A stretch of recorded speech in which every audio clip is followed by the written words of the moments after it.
whatever the stone is a harder material than the metal that's going to be used in the knife, and it's going to allow us to grind out all the imperfections that happen on the cutting edge, smooth everything out, and reestablish those bevels again, get the edge back into good shape again.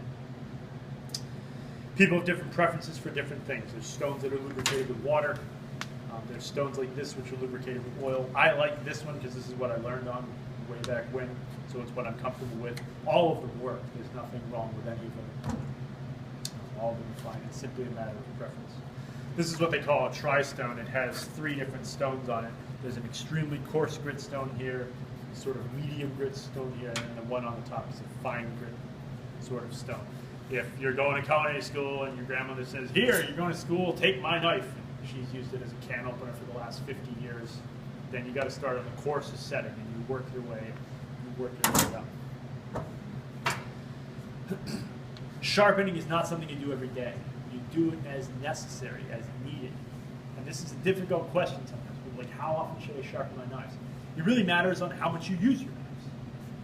When I used to teach this class to recreational students, people coming off the street who just want to, cook on the weekends, they'd say, "Ooh, how often should I sharpen my knives?" I'm like, really? At home? Like, how much do you cut at home? Do you go through 50 pounds of rutabagas a day at home, like some restaurants would? No. If all you do at home is cut parsley and Wonder Bread, your knife is going to stay sharp forever because you're not really doing anything to it. In busy restaurants, even in busy restaurants, you're not going to sharpen knives every day. People don't sharpen knives every day in busy restaurants. A lot of restaurants will have somebody, a company will come in every 2 or 3 weeks, and they'll come through, they'll take every knife, put a new edge on them all, and then split. But it's not something you do all the time. It's done as necessary, as needed, really depending on how much you use it.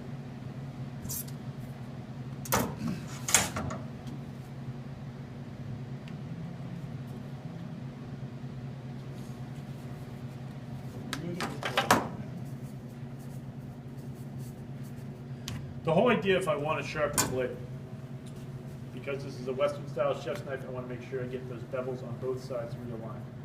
I want to make sure that I get the entire length of the blade. I want to start all the way at the base, go all the way through the tip. If I don't do that, if I do this over and over and over again, for years and years and years, then sooner or later, you'll actually start to see a little dip, a little curve in it, because the metal will start to wear unevenly. So you want to make sure you get the entire length of the blade as you go. The trickiest thing with sharpening is understanding the angle that you need to hold the knife at. You want to hold the blade at a 20-degree angle to the stone, because that's the angle that we want to reestablish our bevels at. Anything less than 20 degrees, and really all you're going to do is scratch up the surface of the side. You're not really doing anything.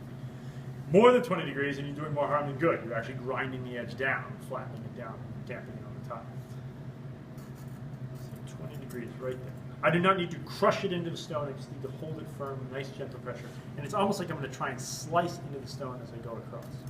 Holding it at a 20-degree angle and going right across. Base to the tip. Nice even pressure all the way. I want to make sure I do both sides, so I'm going to flip it over, make sure I get the other side. 20-degree angle again. Base all the way through to the tip.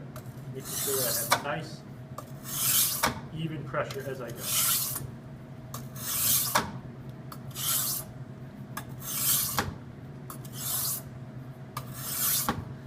Generally speaking, if the knife is in relatively good shape, 10, 12, 15 passes should be enough. If the knife is in really rough shape, we start on the coarser ones first, do 10, 12 times each time, and move our way down.